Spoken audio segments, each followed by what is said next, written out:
ये Bible. Praise the Lord. आप सबको प्रभु यीशु मसीह के नाम से इस बाइबल अध्ययन में हम स्वागत करते हैं। मेरा नाम पॉल डेविड।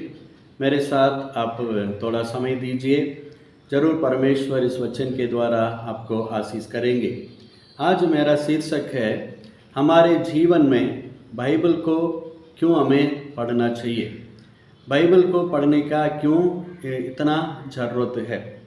कई लोग बाइबल को पढ़ते हैं, कई लोग पढ़ते नहीं हैं। पर आजकल आम तौर पे जो बाइबल को पढ़ने वाले या परमेश्वर की वचन को पढ़ने वालों की गिनती या संख्या कम हो चुका है।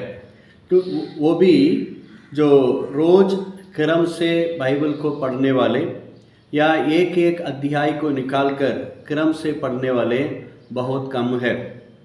आप किसी से भी पूछेंगे, क्या आपने बाइबल को पढ़ा है? कई लोगों की एक ही जवाब होता है, हाँ मैंने पढ़ा है।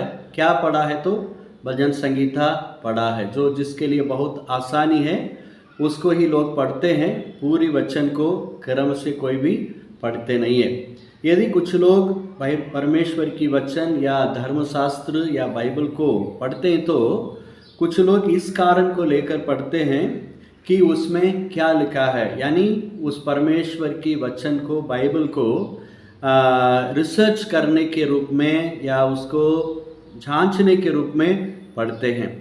और कुछ लोग तो इसीलिए बाइबल के वचन को पढ़ते हैं कि उसमें क्या कमी है, उसको लेकर हम दूसरों के सामने क्या बता सकते हैं, ऐसे उसी विचार से पढ़ते हैं।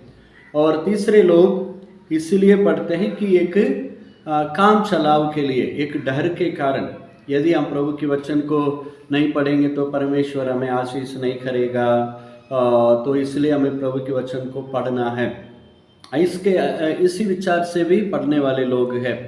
और कुछ लोग इसीलिए भी पढ़ते हैं कि मुझे दूसरों को सिखाना है। पर आप यजरा नबी को देखेंगे, वो क्यों बाइबल को या परमेश्वर की वचन को पढ़ा है। आप यजरा 7 अध्याय उसके 10 वचन में देख सकते हैं। यजरा 7 का 10, उसमें लिखा है, क्योंकि यजरा ने यहोवा की व्यवस्था का अर्थ जान लेने और उसके अनुसार चलने और इस्राएल में विधि और नियम सिखाने के लिए अपना मन लगाया था। यहाँ यजरा के बारे में लिखा है, वो परमेश्वर की व्यवस्था को या परमेश्वर की वचन को पढ़ता था। उसका क्या लिखा है, उसका अर्थ जानने के लिए उन्होंने समय निकाला। तो क्यों किया है वो लिखा है, और उसके अनुसार चलने। पहला है वो इसलिए पढ़ा है कि उस व्यवस्था में जो कुछ लिखा है उसके अनुसार चलने के लिए। उसके बाद ही लिखा है सिखाने के लिए। मेरे प्रियो, हम सभी को परमेश्वर की वचन को पढ़ने का ज़रूरत है। क्यों पढ़ना है, आज उसमें से मैं एक बातों को मैं आज आपके सामने रखना चाहूँगा। आप ज़रूर पूरा सुनने की प्रयास करिए। यदि आपको ये अच्छा लगता है आप लाइक करिए, दूसरों को शेयर करिए। यदि कुछ कमी दिखता है तो आप ज़रूर अपना कमेंट में अपना विचार को आप लिख सकते हैं। पहला है, क्यों हमें धर्मशास्त्र को या वचन को पढ़ना है। पहला कारण मुझे भी बड़ा आश्चर्य लगा। मैं और कुछ बातों को बताने के लिए मैं जब तैयार कर रहा था, तब परमेश्वर ने मुझे होशे नबी के किताब उसके 4 अध्याय वचन 6 के तरफ लेके गया। मेरे मन में एकदम परमेश्वर ने इस वचन को डाला। क्या लिखा है, होशे 4 अध्याय उसका वचन 6। यहाँ लिखा है, परमेश्वर कहता है, मेरे ज्ञान के ना होने से मेरी प्रजा नष्ट हो गई। तूने मेरी ज्ञान को तुच्छ जाना है, इसलिए मैं तुझे अपना याजक रहने के अयोग्य ठहराऊंगा, इसलिए कि तूने अपने परमेश्वर की व्यवस्था को तज दिया है। मैं भी तेरे बाल बच्चों को छोड़ दूंगा।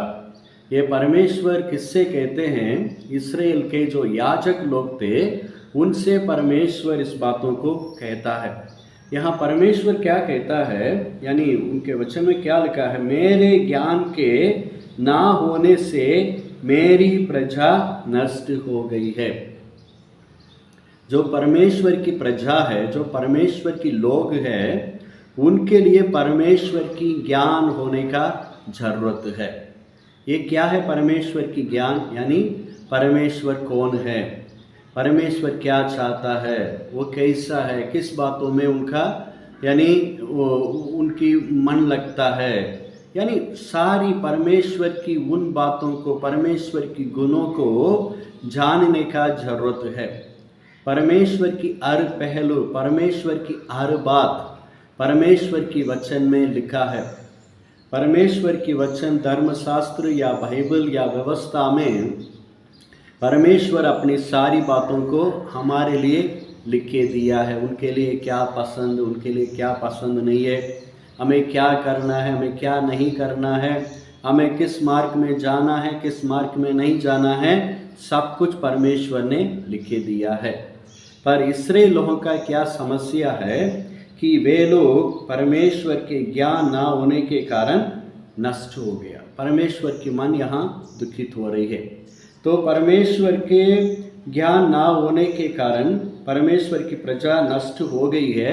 इसके जिम्मेदारी कौन है? याजक लोग, जो उनको सिखाने वाले लोग। सिखाने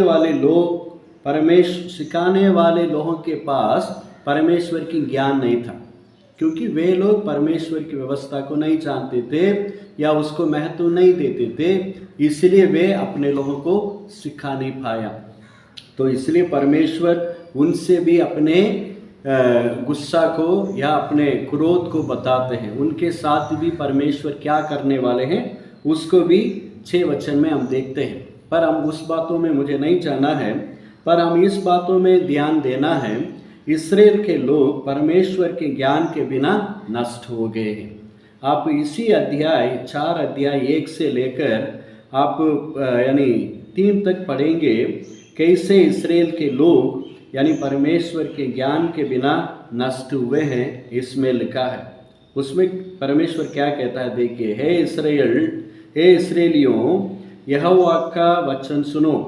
इस देश के निवासियों के साथ यहोवा का मुकदमा है। इस देश में ना तो कुछ सच्चाई है, ना कुछ करुणा और ना कुछ परमेश्वर का ज्ञान ही है।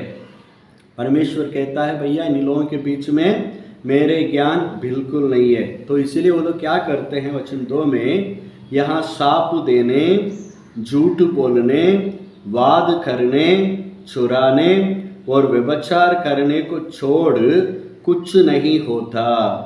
वे व्यवस्था की सीमा को लांघ कर कुकर्म करते हैं और खून ही खून होता रहता है।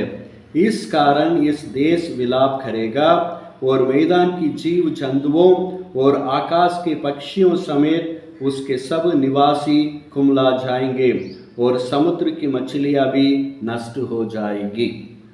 तो परमेश्वर कहता है कि इस्राएल के लोग परमेश्वर के ज्ञान ना होने के कारण कैसे परमेश्वर के विरुद्ध चले गया है।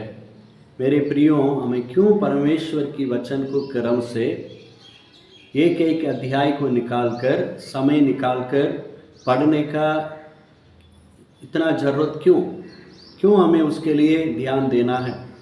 आजकल लोग बहुत बिजी रहते हैं, किसके पास भी समय नहीं है। मैं कुछ लोग को देखता हूँ बाइबल पढ़ने के लिए क्या करते हैं, थोड़ा सा कुर्सी में बैठते हैं, 1-2 बना निकालते हैं, बस भागो भाई। कुछ लोग तो अपने जो कैलेंडर में बाइबल का वचन होता है उसमें एक वचन को पढ़कर चले जाते हैं।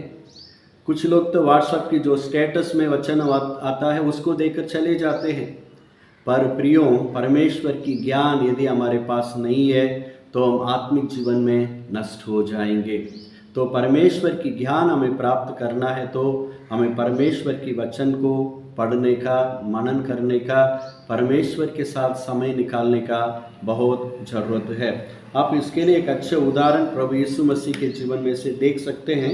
मत्ती रचित सुसमाचार 4 अध्याय आप सभी को मालूम है, मत्ती 4, उसका मैं एक बातों को बताना चाहूँगा। 8 मरकुस उसका 4 अध्याय, उसमें जो प्रभु यीशु मसीह का परीक्षा के बारे में लिखा है।